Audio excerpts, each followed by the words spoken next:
Parents of American hostage speaks out after Hamas released video showing son. His parents, John Polin, his father, is joining us right now. And John, I know it must be very hard to summarize, but tell us what you were thinking and feeling as you saw that video for the first time. Sure. Good morning, George. Total mix of emotions. First and foremost, just huge sense of relief and gratitude to both see him and hear him. Something about that multi-sensory was really overwhelming. He's alive. Assuming this video is current, which we believe it is, he's alive.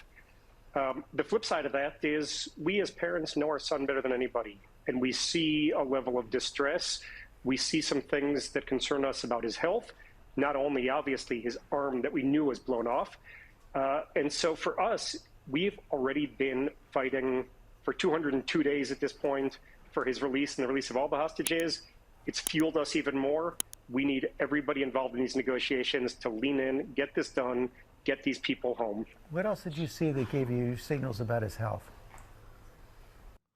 I feel like that's a crazy question to ask. What do you think on the Hamas tactics? What do you mean? How did his arm get blown off? I don't know. I thought his arm got blown off under Israeli fire. Am I wrong? His arm got blown off and it got fucking treated. It might have been a grenade. I don't know. Wow, you're speaking to me? Hersh is really thin. He's always been really thin. He's one of those kids who has tried to gain weight and struggled.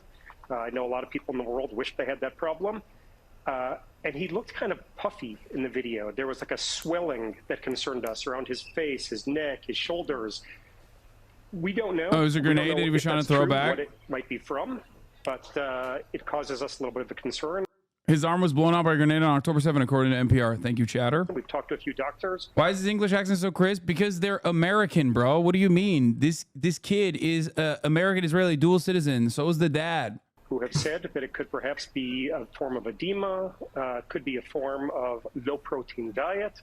But you know, there are some things that we see that cause concern, and like I said, further fuel us to get Hersh and the 132 other Hershes, each of whom has families fighting for them. We got to get them home. Rachel Goldberg, Hersh's mom, is joining us as well. Rachel, these guys are. I'm pretty sure these guys are the days.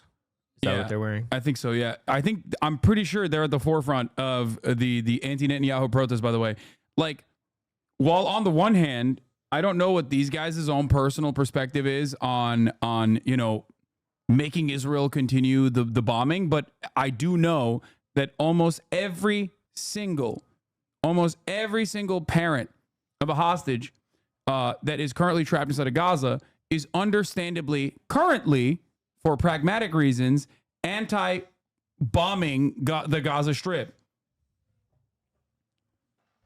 Anti-bombing the Gaza Strip to retrieve the hostages, their family members. You just heard John talk about his reaction to the video. What was yours? I mean, it was extremely emotional, lots of tears. To be honest, I wasn't even listening to the content. I was just hearing my only son's voice and seeing him move and trying to look into his eyes. And any parent, and anyone who has parents can imagine, after 201 days, more than half a year of doubt and fear and angst and trauma, to have that, it was very bittersweet. And it was truly overwhelming. I can imagine. Had you had any assurance before you saw the video that he was indeed alive?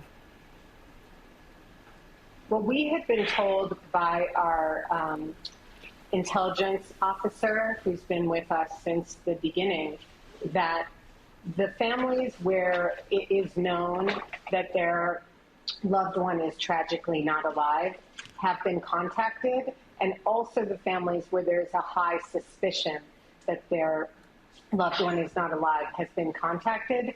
And so she is always saying to us, every day that we have no news is good news. So the working assumption was, please, hopefully. How many hostages do we know a body count for killed by Israeli bombing? I mean, at this stage, every single hostage that has died most likely died like because of Israeli bombing campaigns. I don't know the exact number. I don't know the exact number of how many hostages are still alive. I do know their numbers have been reduced dramatically. Hamas claims that 70 were killed in the bombings. Yeah. I've said this before. The hostages themselves are a bargaining chip for Hamas. It is the only thing that they have. It is the only thing that they have in their hands to stop the endless bombing campaigns, to make demands of the apartheid regime, from the apartheid regime. So there's no reason for them to go around and start shooting their own fucking hostages when they literally did an entire military operation into Israel proper, specifically to extract them and kidnap them.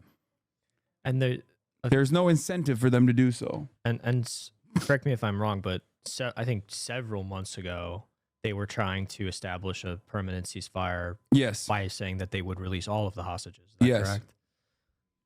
Yeah, absolutely. From the jump. You know, and almost every single hostage that has been released has actually echoed that same sentiment, that the Palestinian resistance forces took every initiative they possibly physically could to defend the hostages, including, but not limited to, putting them under mattresses as Israeli fire was occurring above them, and putting their own bodies on top of the mattresses to specifically shelter them from the bombing campaigns. Now, this doesn't mean that they were doing this out of the kindness of their fucking hearts, okay? I want you to understand something very important here. This is simply just rational behavior, because no matter how hard the media tries to present the Palestinian resistance as irrational, barbaric monsters who are only operating on the boundaries of anti-Semitism, and they took the hostages so they can to make these hostages their fucking playthings or whatever, the reality of the matter is very different. Day one, the Hamas officials, I think it was Abu Ubaidah himself, directly stated what the reasons for why they took hostages was.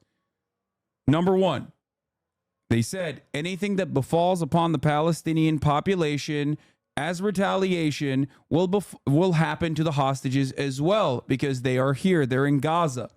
Whether it be shutting off our food supply, whether it be shutting off our electricity or clean water, or the relentless bombing campaigns. Okay? And the other reason why they took the hostages was because they wanted to engage in a prisoner swap.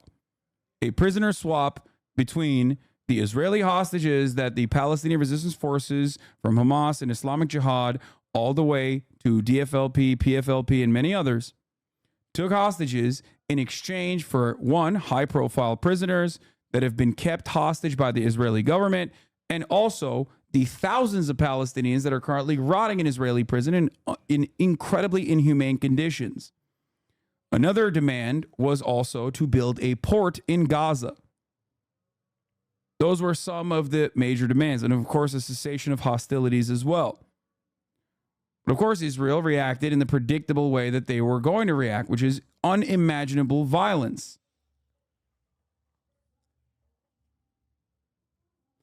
They also took over 30 IDF officers as hostage. Not all are civilians. Yes, of course. Absolutely. Let's be optimistic that he's alive. But this obviously was much different than sort of a working assumption. John, what else can you tell us about your contacts with the American and the Israeli government? So we continue to say that the American government, the Biden administration, Congress, people from both sides of the aisle have been incredibly supportive of us and of all of the Americans who are held. There are currently 8 Americans still being held. We get updates from the administration. Their doors are open to us. Every few weeks, we're either there in meetings in person or on Zoom. So the support has been really, really remarkable. The Israelis are deeper into things, obviously. Our updates tend to be a little bit more tactical. I don't need to say that it is such a complex situation, but it feels like so many people in the region on all sides are just tired of the trauma that we've all been under since the 7th of October. And hopefully at this point, we can get all of the parties to really just go in a room, lock themselves in there, and not come out until we have a deal to release our 133 hostages and to reduce the pressure all over the region. We all share that hope. Finally, Rachel, what is your message to Hersh and all of our viewers? Well, to Hersh, every single day, many times a day, I'm always saying to him, we love you, stay strong, survive. We love you, stay strong, survive. And I definitely, more than ever, after seeing him and seeing that he is clearly medically compromised, medically fragile, that is my continued plea to him, to his soul, to hear me. And to people who are watching this, to remember that there are 133 hershes. Every single person there. What does it take to convince them that more bombing is less likely to find a hostage's life? They know that, bro. George Stephanopoulos is just not directing the conversation in that direction because he's a piece of shit, okay? They know that. They're protesting against the Israeli government right now. Do they care about the Palestinians? I do not know. Many of the protesters, and there are tens of thousands of them in the fucking streets of Tel Aviv almost every fucking day, okay? Many of them do want the bombing campaign to continue. They just want it to stop for now to extract the hostages and then continue the bombing campaigns. That's it. I don't know about this family in particular. Has a family, has a life, has dreams, has aspirations. And when we think of them as one number or one monolithic group, we do them a disservice. These are people from 25 different nations. There are Christians, Jews, Muslims, Hindus, Buddhists, and it's an age range. The youngest is now a year and a half old, which is tragic that Kfir Bibas has spent so much of his childhood in captivity. And the oldest is an 86-year-old grandfather. We must remember these people. They are human beings, and we must get them out, no matter what it takes, no matter who you are. This could be your son. This could be your grandfather. This could be your daughter, your sister, your spouse, and it's time. Those are very powerful words. We love you, stay strong, and survive. Thank you for joining us this morning. Air 7H. Has George Stephanopoulos had a Palestinian family member whose entire family has been wiped out on his broadcast in prime time? Fuck no, dude. Are you kidding me? They're not human beings. Of course not. The video of the hostage, by the way, Time Without an OWO, says the video of the hostage was not shown on the two largest channels, 12 and 14, and channel 11 called it psychological terror. They hate the hostages. He's talking about Israel. In Israel, they fucking hate the hostages. They think that the family members of the hostages are fucking up the bag. Okay? Straight up. And yeah, Chad, there is actually going to be a massive nationwide protest on Saturday to call for hostage deal in elections. Yes, the Israeli right in particular, 1,000%. No, they're not. What do you mean, no, they're not? First of all, Christians, Muslims, pagans, Jews, what? What are you saying? What's up? If you're, hold on, sorry. I just tweeted this. If you're in New York City, someone DM me at FIT. They're looking for protest support there. They have an encampment there. They're looking for bodies. So if you're in the city, you want to go help out, just FYI. Nice.